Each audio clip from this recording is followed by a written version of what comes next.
周日長談新聞時事話題，我哋翻嚟再繼續傾下省政府開除晒所有 Vancouver School Board Trustee 呢件事情所引起我哋大家應該要了解嘅環境狀況，同埋我哋值得我哋思考嘅問題。今日請到嘅貴賓咧係 Penny Noble， 係被開除嘅 School Board Trustee 之一。Penny, welcome back. Thank you. Yeah. Well, before we end the first half, we have touched on the question about the role of the school board and the expectation, perception of what you should be doing. Now, the stakeholder or voters or parents or whatever, some of them really believe that your job, they vote you. You have to listen to them, and you have to advocate for more money, more school time, less student in one classroom. One-on-one is the best. But at the same time, you're sworn in to assert to be loyal or to be responsible and accountable to certain legal structure that gives you the functions. How do you handle this, and how far are these two expectations apart from, what's the discrepancy? Well, this is one of the things that was a real eye-opener for me as a new trustee 2 years ago, and I found it very challenging. The way it works at the board level, the school board, is we have something called stakeholders, official stakeholder groups. They come to each meeting, each committee meeting and each board meeting, and they represent groups like the parent advisory groups. They represent, there's 13 or 14 different unions in the school board in Vancouver, which is more than any other school board, so it does complicate things. So there's representatives from each of those unions, like teachers' unions, the support workers, administrative workers, a whole variety of different unions, as well as parent groups. Now these people are official stakeholders. In other words, they have a place at the table. I'm sorry, I need to interrupt here. When you say official stakeholders, how do you become official? Well, it would have been something that came through policy of the school board probably many years ago to decide who should be at the table. And so there is a list of people that are represented at all our meetings. So we hear from those stakeholder groups at every meeting. They're entitled to be at every meeting. Anybody can go to the meetings. Any member of the public can go. But the only people that are able to speak or ask questions on a regular basis are these stakeholder groups. Now, they're important. We have to hear from those people. But what I found is that it's limiting. They're only one side of the story. You know, they're representing their own interests. If they're a union, they're representing their union. And of course, the job of a union is to keep their employees hired, and that's an important job. But that meant we're only hearing from one side. I was always wondering, what about all the voters out there who aren't necessarily represented by these groups? What do they think? What can we hear from them? I was always pushing for us to do some surveys, some statistically valid surveys of the population of Vancouver, so we could hear a little bit back from them, so that we weren't only hearing from this, although valuable, but limited perspective. So I was voted in by something like 61,000 people. I'd love to know what those people think, but they tend not to come forth because the silent majority they're is afraid. always They're part afraid, of it. and they're afraid because what they say may not be popular. So we don't hear from them. But I can give you one example. Is we did a lengthy public consultation process to develop a new long-range facilities plan, which was going to look at our schools and what were we going to do with them in the future, seismic upgrade, were we going to have to close any, big plan, lots of consultation with the public. The stakeholder groups that came out tend to be those, of course, that are most vested, most close to the process. So I'll give you one example.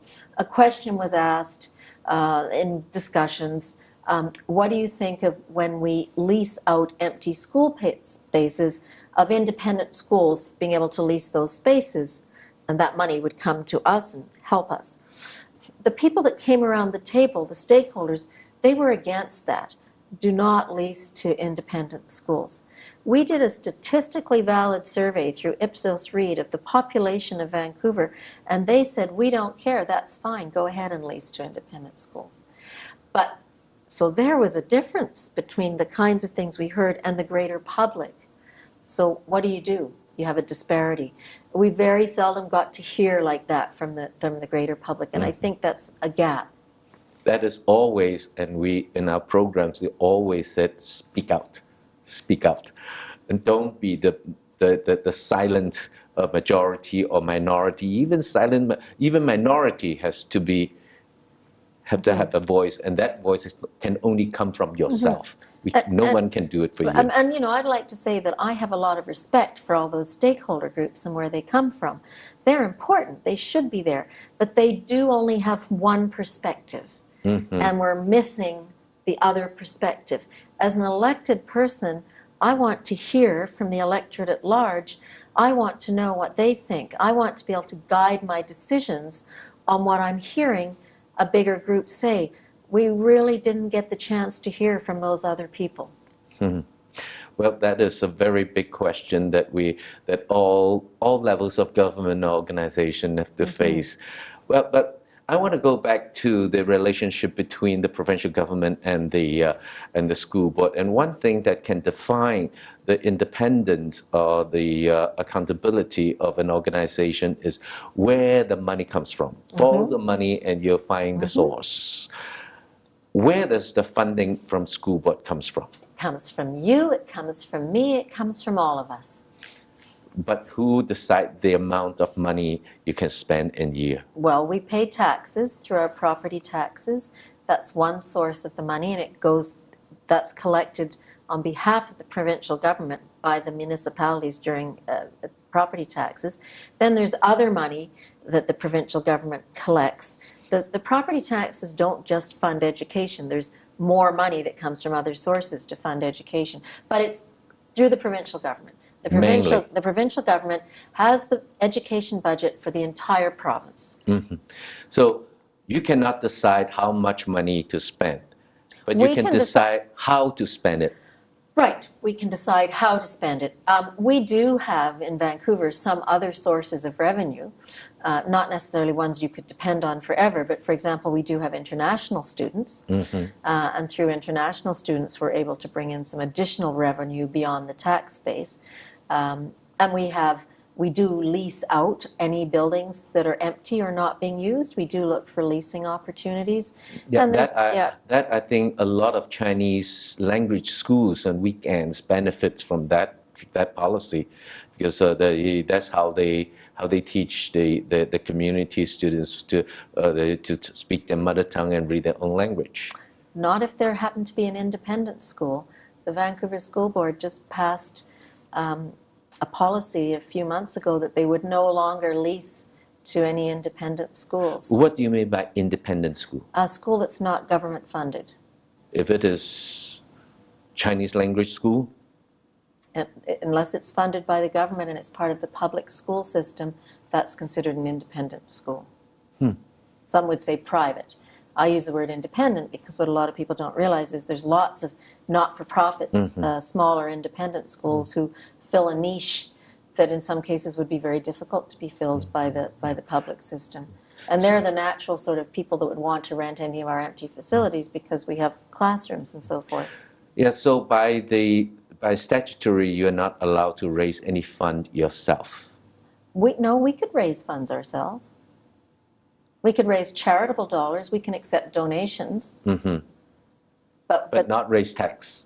We couldn't raise taxes. No, no. And the majority of the money comes from most of the money comes from the government for taxes. And for example, even if we did bring in additional sources of revenue, you can't put that towards teachers' salaries or other salaried union individuals. You can't put the money that you raise yourself towards that. That must come through the government. There's a lot of things that the school board and the education issues has been on the news all the time, but there are so many things that you have helped us to understand that we have never even thought about that. And one thing that is always a puzzle is that as a school board trustee, is that a full-time job or a part-time job? And I have to I have to tell my audiences that I'm going to ask a very taboo question that we usually advise people never in the Western world ask people how much you get paid. But I'm going to ask because it's a public knowledge, it's public information. So what's the salary of a school board trustee? Different for every school district. In Vancouver, it's $25,000 a year. $25,000 a year. How can you live with that? Well, you can't, but it's never intended to be a full-time job. It is a public service that people elect to do, and many people have full-time jobs as well and do this in the evenings and weekends when the meetings are held. But I will say that in Vancouver, it's very challenging to have another job because it's so intense and there are so many meetings and there's so much going on. And if you want to do a good job, you want to be doing all the extra stuff like visiting schools during the day, meeting with parents. You could turn it into a full-time job easily, but without full-time pay. And there are some people that are retired, and that's what they've elected to do with their retirement. This is what they want to do, and they want to give back to society, so they're willing to put in full-time. So it is really, you are caught in a very narrow gap that you have to fill in, and it's really tough to put yourself in that shoes. Well, I think what's unfortunate is when you think about attracting people to run for a school board, it means really you can only attract people who either have some personal circumstances where they don't need to make much money, which is limiting really to those kind of people that you can attract. Well, before we go, I want to ask a very specific final question, and we don't need to go into details, but many of our audience are very concerned about, is that true that the government has said that if the school board, who is fired now, do not close school, get to the balanced budget, we will not renovate the school for seismic the protection? No, that is totally untrue, false, misleading information. The provincial government has already been seismically upgrading, making schools safe in Vancouver. They have never made that kind of condition. And in fact, we had a letter on the 23rd of September that clarified that that was not a requirement. What is a requirement is for us to have a plan in place and to look on a case-by-case basis. And certainly it's recommended that we need to look at potential school closures, but that should be our decision. As a school board, when we see that we have a certain amount of money and we have a bunch of half-empty schools, we shouldn't be waiting for the government to tell us what to do. Really, the responsible thing to do is say, okay, this is a tough decision, hard decision. But if I've got two schools, few kilometers apart, and I can take the entire population of all the kids in one school, move them into this other school, so that's two schools amalgamated into one, I only have to upgrade one school to be safe. I have double the number of kids that are safe. I can make them safer, faster. That should be our decision in the school board, that we do those kinds of things. That's us that should do that. Thank you very much, Penny. I think we have more questions after this interview than we begin with. But you have at least clarified a lot of, given us a lot of background. Thank you very much. You're welcome. 周一長談，我哋今日到此為止。我哋對於至少school board 同埋省政府之間嘅一啲問題，同埋佢哋基本上嘅差異，我哋有初步嘅了解。我哋嘅節目今日到此為止。我係黎伯佳，BC Lee，下次見。